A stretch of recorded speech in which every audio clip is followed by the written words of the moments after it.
でもやっぱり芸能界って結構多いって言うじゃないですか。はいはいはいはい。やっぱりね、そういう意味で言うと、劇場とか舞台の世界ってやっぱり多いんですよ。うん。結構。この小屋は出るとかって言いいうますよね。方。ね、お笑いのライブだとそういうのあんまないですけど、舞台だと一つの演目をずっと長い期間やるんで、そういった中で結構ね、役者業に行ってから体験したことの方が多かったかもしれないですね。じゃあもう結構体験されてるんですそうですね。一つはやっぱ劇場でした。早速もうお聞きしてもいいですか？はい、大阪のある劇場、古い劇場、昔からある有名なとこなんですけど、あえて名前言わないですけど、そこで1ヶ月ぐらいの公演があったんですよ。はい。で、キャストの方も多い、俗に言う商業演劇と呼ばれる演劇だったんで、時代物ですね。時代劇だったんですけど、なので楽屋もすごい多いんですよ。で、楽屋がもう3階と4階と2階とみたいな。そんなに？はい。とかっていうような作りになってるんですよ。で、一番上の階には稽古場があってみたいな、そういう劇場なんですけど、で、控え室で自分の出番まで着替えて、で、エレベーターで2階とか3階だったかな ?3 階がだったかなが、舞台なんですよ。で、自分は2階の控え室だったんです。で、控え室で準備して、モニター見て音聞いて、そろそろ自分の出番だなっつって、3階に上がっていくエレベーターで。はい。はい。で、袖に繋がってんですよ。舞台のすぐ脇に。で、そこで、こう、準備して、出番出ます。で、また戻ってきて、また衣装を変えなきゃいけないから控室に戻り、衣装を変えて、で、またタイミング見て上に上がってっていうのが、もうずっと繰り返したんですね。もうそれが、こう、1ヶ月も公演あると、もうルーティンになってくるんですよ。で、必ず自分が上がる頃の時間帯には、この役者さんが帰ってくるみたいな。はい。そういうタイミングになるんですけど、だから、だいたい2階楽屋で5階が稽古場なんだな。で、3階が舞台で、1、2階楽屋、3階舞台、で、5階が稽古場で、4階はなんか物置みたいなとこだったらしいんですけど、中日過ぎたぐらいかな。もう毎日同じことの繰り返しですよ。はい。で、2階でそろそろ出番だと思って、3階を押したんですよ。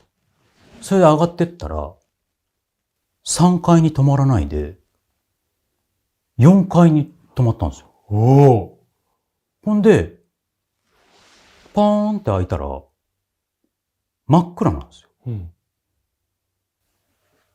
ほんで、ふーってしまって。で、普通3階を通り越しちゃってるじゃん。僕3階押してるのに。でも3階ついたままで、スーッと降りてって、3階でパッて開いたんですよ。で、その出番の時自分しかいないから自分だけなんですよ。で、今何だったんだろう。でももう気にしてらんない。すぐ出番だった。これで舞台出ます。で、その小屋でずっとやってるすごい有名な俳優さんに、歌舞伎の俳優さんに聞いたら、石井さん行っちゃいましたって言われて。行っちゃいましたって言われて。あそこね、いるんですよ。普通に言うんですよ。いや、だから4階、誰かが4階押さなきゃいけないわけじゃないですか。4階押してないから僕が。あそこ必ず誰か行って1階ぐらいあるんですよ、みたいな。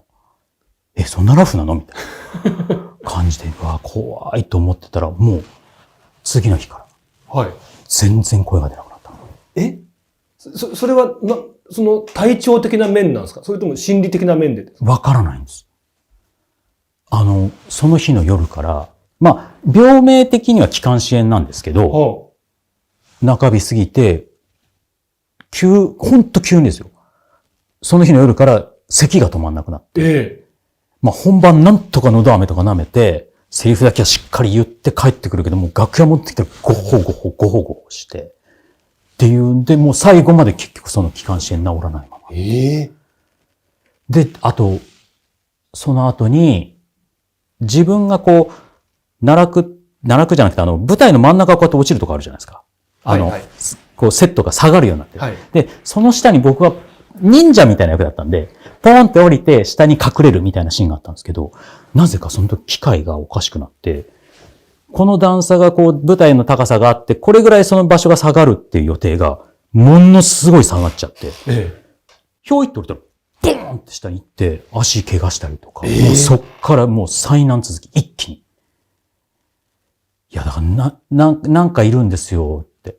もうだからその人その劇場慣れてるらしくて、主演の方は。いや、なんかいるんですよ。すいません、みたいな。いや、そんなそんなって、伝統芸能の人ってこんななのみたいな。慣れっこなんですか、皆さん。慣れっこみたい。にしても、なんかこう、味方になってくれるとかじゃなくって、声出なくなるとか、危うく大怪我するかもしれなかったとか、ちょっと危なかったですよね。そうなんですよ。だから、なんか、よろしくなかったんでしょうね、自分が。何か良くなかったんじゃないですか。お芝居の神様に怒られたのかなとか、そんな風には思いましたけどね、そこからまた精進しないとなと思いましたけど、大体劇場って必ず神棚がね、しっかりしてあってね、そこには手を合わせてるつもりだったんですけど、やっぱそういう怪我ありましたね、怪我とか。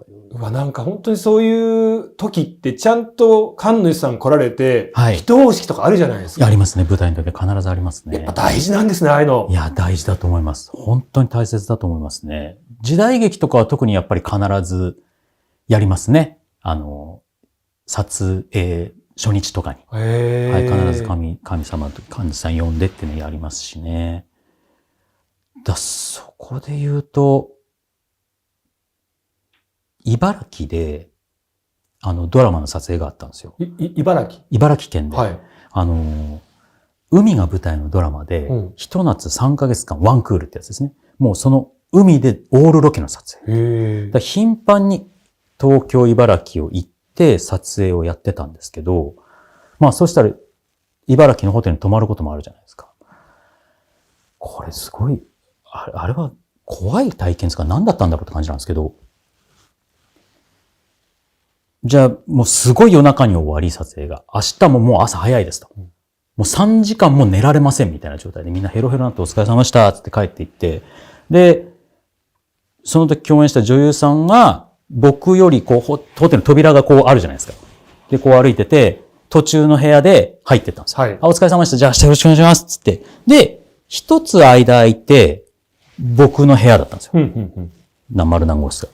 で、入ったら、一番角の部屋だったの。一番端っこだったんですよ。入った途端に、ちっちゃいビジネスホテルってそのなんかテーブルがあるじゃないですか。鏡がある。小さめなテーブルが。そこの真ん中に、こんな盛り塩がしたんですよ。あからさますぎるよと思って。そんなことあります？そんなことあるでしょ？はい。ほんで、もう何これと思って、もう夜中でちっちゃくてフロントに電話して、これ何ですかみたいな、もう疲れ切ってるし、これ何なんですかこれ、盛り塩がど真ん中に置いてあるんですけど、って言ったら、なんかフロントの人も、何を、なんか慌ててんの？いや、ゆで卵がって言ったの。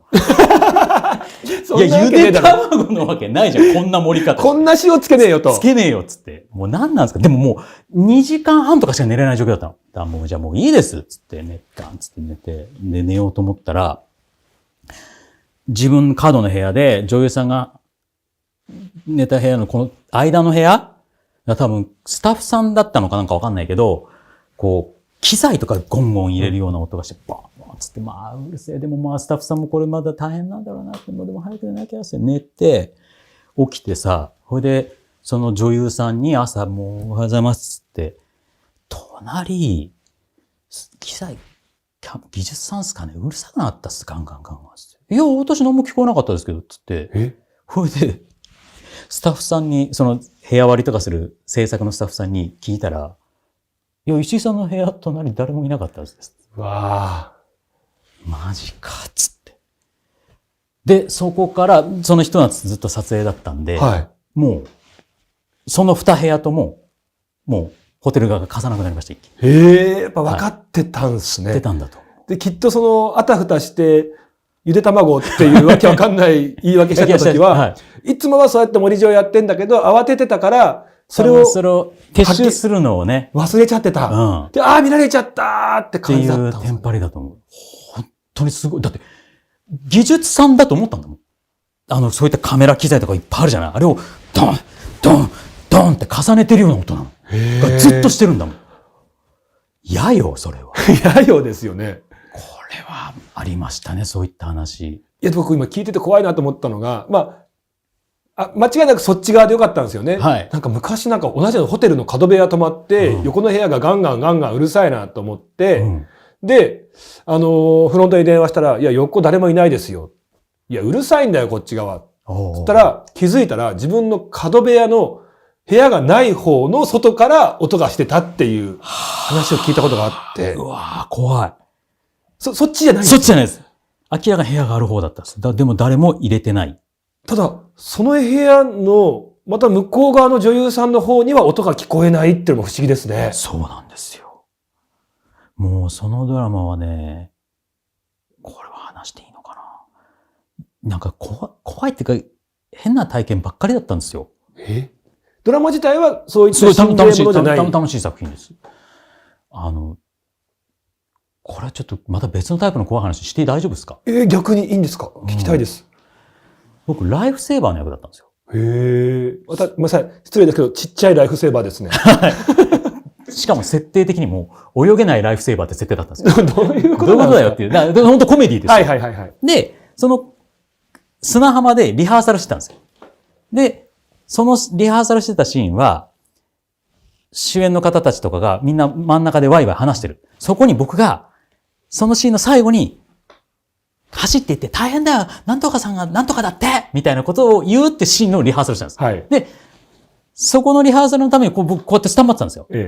そのセリフが、きっかけのセリフが来るまでこうやってスタンバってたら、急に知らない女の子に声かけられて、すいません、ライフセーバーの方ですかって言われて、いや、すいません、こういう格好してるけど、俺、ドラマですから、つって笑ってたら、急に泣き崩れて、そんな女の子が。